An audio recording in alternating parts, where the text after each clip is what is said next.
Olá, tudo bem? Como vão vocês? Vamos para mais uma aula. Hoje nós vamos falar sobre zoologia, a ciência ou a parte da ciência e da biologia que estuda os animais, né? Vamos falar então hoje do reino animal, né? E do filo porífera, né? Lembrem quem são os poríferas, lembrem quem são os animais. Então, o reino animal é dividido em sub-reinos. Os mais importantes são os parazoas, que são as esponjas, e nelas estão os poríferos, né, ou filoporífera, ou os eumetazoas, todos os outros animais. Então essa é fácil. Eumetazoa, todos os outros animais, exceto os parazoas, que são quem? As esponjas, né? Em 1857, os parazoas eram considerados vegetais. A partir de então, eles são considerados animais e nós vamos ver por que eles são considerados animais, tá? Características gerais: constituídos pelas esponjas, o filoporífera ou os parazoas, possuem pouca diferenciação histológica. O que era diferenciação histológica? Ah, professor, não lembro o que era histologia, o senhor falou, mas eu não estudei direito. Ah, tá vendo? Não estudou direito, tem que estudar, gente, tem que rever. Lembra daquela dica para frente, para trás, para os lados, para lá, para lá. Tem que estudar muito. Histologia é o ramo da ciência que estuda os tecidos compostos por células e que vão formar os órgãos, tá? Então, os parazoas ou os poríferos ou as esponjas não formam tecidos verdadeiros, tá? Ok? Possuem tecidos, mas não formam os tecidos verdadeiros. São aneuromiários, não possuem um sistema nervoso verdadeiro, né? Se não possui tecidos verdadeiros, não vai possuir um sistema verdadeiro. Por isso são aneuromiários, tá? Apesar de ter um sistema de contração, retenção, relaxamento, eles não têm um sistema nervoso, muscular que os faça estas contrações acontecerem, né? Tá? São assimétricos, ou seja, o sistema neural é assimétrico ou possui uma simetria radial, tá? Possuem inúmeros poros, então as esponjas a gente sabe que tem como característica os poros, são marinhos em sua maioria e sésseis na fase adulta.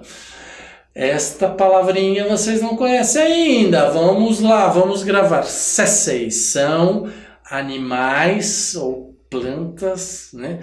Fixas, não se movem, são animais fixos, são sésseis, não se locomovem, não se transportam. Uma vez instalado, por isso na fase adulta, se instalou ali, vai viver ali para o resto da vida, né? Aquele indivíduo, se ele se reproduzir, se ele formar esporos, esse esporo for para um outro local, outro indivíduo vai se desenvolver. Mas aquele indivíduo é séssil. Para o resto da vida dele, ele vai estar ali naquele local. Tá? Olha lá, exemplos do parazoa. São então as esponjas, né, os poríferos, estão fixos aqui sobre um outro indivíduo. Pode ser um arrecife, pode ser uma rocha. E aqui nós temos algumas estruturas dos tecidos, das esponjas, né? Tá? Está em inglês, na verdade é só para mostrar para vocês, não se preocupem, nós vamos falar sobre todos esses elementos em português, né? Tá? Para mostrar para vocês como que eles fazem os sistemas de passagem de água e alimentos, absorção de alimentos e tudo mais. Então nós temos aqui os coanócitos, a entrada da água, né, da esponja, tá? Então o que é o coanócito? qual é a função do coanócito, nós vamos falar isso tudo aqui para frente. Existem 3 tipos de parazoas, né? Ou 3 tipos anatômicos de parazoas, tá? Que chamados então de organização estrutural. A estrutura desses parazoas é diferenciada, né? Então, o ascon é o mais simples de todo. A água entra e a água sai. A água entra, a água sai. Aqui dentro ela vai circular e ela vai ser... Tanto a água quanto os sais minerais e outros nutrientes vão ser absorvidos por algumas células da esponja, né? Não são tecidos verdadeiros, que vão permitir a sobrevivência deste indivíduo, tá? Ok? Agora vamos falar do sícon. É a trajetória água, poro, canal inalante, canal exalante, átrio e ósculo, né? Então eu falei para vocês, não se preocupem com esses nomes, ósculo, né? Átrio, tá? Ok? Que nós vamos falar sobre eles. Então, existe um canal exalante e um canal inalante, tá certo? Então, a água entra pelo poro para o canal inalante e para o canal exalante, tá? Ok? Esse átrio e esse ósculo fecham e abrem este canal exalante e permite então a movimentação da água e dos nutrientes, tá? Esse é o sícon, que é o estado intermediário de evolução dos parazoas ou dos poríferos ou das esponjas, né? E nós temos então o leucon, que é o mais evoluído de todos. Vocês podem ver aqui uma complexidade maior. Nós temos um canal inalante menor, nós vamos ter uma câmara vibrátil, então ela vibra, ela contrai, ela relaxa, tá? E nós vamos ter um canal exalante, né? Então a água entra, passa aqui pelas estruturas, né? O canal inalante, canal exalante, tá? Passa pelas estruturas e aí vai sair do indivíduo, ok? Então aqui tudo isso é formado por células e essas células absorvem a água, absorvem nutrientes, gerando assim, determinando assim a capacidade do indivíduo sobreviver, tá? Então, células de uma esponja. Então, vamos lá. Coanócito é flagelo e colarinho, possuem flagelo e colarinho, capturam e digerem substâncias nutritivas e contribuem na movimentação da água e formação do gameta masculino. Olha aqui os coanócitos, tá? Esses aqui são os coanócitos. Possuem flagelo e absorvem a água e absorvem os nutrientes para fazer então a nutrição do indivíduo, tá? Olha lá, coanócito, tá aqui coanócito, tá aqui o coanócito. Possui flagelo e fazem fagocitose. Lembra o que era fagocitose? A célula do animal em contato com o nutriente, abraça o nutriente, envolve o nutriente e o digere por reações químicas. Quando digerido, ele entra para dentro da célula do animal, tá? Nós vamos falar disso, mas vocês precisam ler e reler esses conceitos todos, tá? Espongioblastos ou espongiócitos formam a espongina, que é o esqueleto macio da esponja ou do porífero, né? Escleroblastos ou esclerócitos, né? Já são uma estrutura mais dura, mais rígida, vão dar mais resistência à esponja. Então, tem um tecido mole, mas tem um tecido mais duro, né? Então, o esclerócito e o espongiócito, né? Tem os miócitos, que são ricas em fibrilas contráteis, esfíncteres dos poros e ósculos e função de contração. Então, os miócitos eles fazem essa contração. Assim como o nosso coração, nós temos o miocárdio, que é a parede do coração, que faz a contração, que permite a contração do coração. Nós temos os miócitos nos parazoas, nos poríferos e nas esponjas, que permitem a contração dos poros, ósculos, né? E dessas fibrilas contráteis, tá bom? Então, todos esses conceitos vocês encontram nesta figura aqui, ok? Nessas figuras aqui, certo? Amebócitos englobam substâncias nutritivas por pseudópodos. Lembra que são pseudópodos? São estruturas celulares que ligam uma célula com a outra, né? Participam então da excreção, respiração, defesa, transporte de espermatozoide e armazenamento. Aí nós temos os gonócitos, que originam tanto os gametas femininos como masculinos, né? A mesogleia. A mesogleia é uma gelatina, uma camada gelatinosa no interior da célula. Como os poríferos são seres que não possuem os 3 tecidos, né?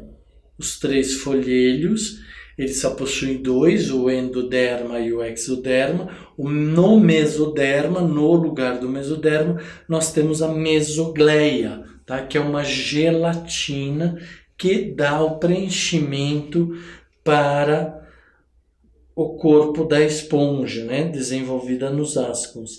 Tá? Os arqueócitos indiferenciadas, formadoras de outras células. Nós temos os porócitos, que são perfuradas, células perfuradas, formadora dos ósseos, dos poros, né? Nós temos as células chamadas pinacócitos, que servem para fazer o revestimento externo e interno do indivíduo, né? Depende da anatomia da esponja, e formadora da pinacoderme, tá? Principais células dos poríferas, nós temos tegumento, que são células achatadas, por exemplo, os pinócitos, posição variada dependendo do tipo anatômico considerado. Nós temos esqueletos, tá? Endoesqueleto presente na mesogleia, formadas por espículas de sílica ou cálcico inorgânicas, ou fibras de proteína, as esponginas, tá? Que são orgânicas, derivados dos espongioblastos orgânicos e dos escleroblastos inorgânicos, tá? Digestão, nós temos intracelular, que acontece exclusivamente, né, interior dos coanócitos, que é aquela que eu falei para vocês. Alimentam-se de fitoplâncton e zooplâncton através da fagocitose, né? Dos coanócitos vão para os amebócitos e dali para o resto do corpo, tá? Então é isso que acontece, nós temos que fixar esses termos.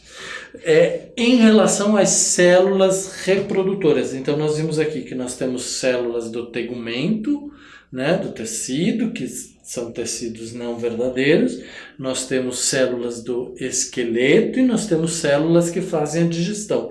E nós temos também células reprodutoras, apesar de que as esponjas, né, têm o tipo de reprodução assexuada e sexuada, ou seja, tem os 2 tipos de reprodução, né? Ela forma tanto o gameta masculino quanto o gameta feminino e pode, numa fase da sua vida, fazer a reprodução assexuada sem a participação do gameta masculino ou a reprodução sexuada com a participação do gameta masculino, tá? Então, assexuada, existem 3 formas de reprodução assexuada, a gente já viu isso anteriormente, que é o brotamento, através do broto, esse broto se desprende do indivíduo e vai formar um novo indivíduo, tá? Da esponja mãe surge um broto e do broto surge um novo indivíduo. Regeneração é aquela capacidade que alguns indivíduos, a estrela, por exemplo, né, a planária e outros indivíduos, outros seres vivos, têm de regenerar o seu organismo. Então, por exemplo, desta pontinha aqui da estrela, né, desta pontinha, tá? vai gerar um novo indivíduo. Então vai haver uma regeneração. E desse ponto que está faltando agora, vai surgir também um novo ponta de estrela, recuperando aquele membro perdido. Esta é a capacidade que os seres mais inferiores possuem, a de regeneração. Quanto mais alta a posição no reino animal de um indivíduo ou de um vegetal, menos capacidade de regeneração ele vai ter. Tá? Ok? Gemulação. O que é a gemulação? Em condições adversas, principalmente as dulcícolas. Quem são as dulcícolas? As esponjas de água doce, por isso dulcícolas, geram formas resistentes, ou seja, então as condições estão adversas. Aquele lago onde as esponjas estão vivendo, ou poluiu, ou está sem oxigênio, ou está com pouca água. Então as esponjas, para se protegerem, garantir a sobrevivência da sua espécie, elas formam gêmulas. Essas gêmulas são encapsuladas e elas vão permanecer encapsuladas até o momento. O corpo da esponja pode secar, pode morrer, mas aquela gêmula está protegida, e quando houver novamente condições favoráveis ao seu desenvolvimento, ou seja, água abundante, aquela gêmula vai formar um novo indivíduo, tá? Então, as formas assexuadas dos parazoas são 3: brotamento, gemulação e regeneração, tá? Já as formas sexuadas, sem a participação do gameta masculino, podem ser monóicas ou dioicas. Lembra? Monóicas, em uma casa você tem os dois sexos, ou dioicas, você tem para cada sexo uma casa diferenciada. Então haverá troca de gametas, né? Ou na mesma casa ou por casas separadas, né? Tá? Normalmente a fecundação é interna, o gameta masculino penetra o coanócito, é levado até o óvulo na mesogleia, tá? E aí vão gerar 2 tipos de larvas: larvas móveis ou ciliadas, chamadas anfiblástulas, né? Olha aqui as células móveis, né? As larvas móveis, anfiblástulas, ou parênquimulas nas silicosas e orgânicas, tá? Então as parênquimulas, vejam que a estrutura é diferente. Nós temos aqui uma concentração num dos polos, né? Ok? E aqui nós temos em toda a célula, tá? Então, esse é o tipo de célula, é o tipo de reprodução sexuada, né? Tá?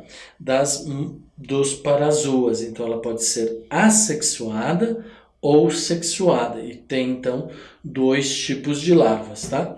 Essa é uma aula bem mais curta, certo? Para que vocês possam revisar, então, todos esses tipos de estruturas. Tá? Esses tipos de estruturas é importante vocês agora pegarem a figura e entenderem onde está o coanócito, onde estão as espículas, o colar que a gente falou, né? A fagocitose, tá? Deixa eu até tirar daqui para vocês, revendo, né? A entrada de água, né? A epiderme, ok? Os coanócitos, os amebócitos, tá? A fagocitose, o flagelo, o ósculo e assim sucessivamente. Ok, pessoal? Então, espero que vocês tenham entendido. Essa é uma aula de bastante memorização. Vocês precisam memorizar, vocês precisam trabalhar esta condição dentro do conhecimento de vocês, de memorizarem conceitos. Muitos desses conceitos a gente já tinha visto em aulas anteriores, então por isso que ela é uma aula mais rápida, tá certo? Então vocês precisam agora estudar, estudar e estudar, tá bom? Então fiquem bem, um forte abraço e até a próxima aula. Nos vemos em breve.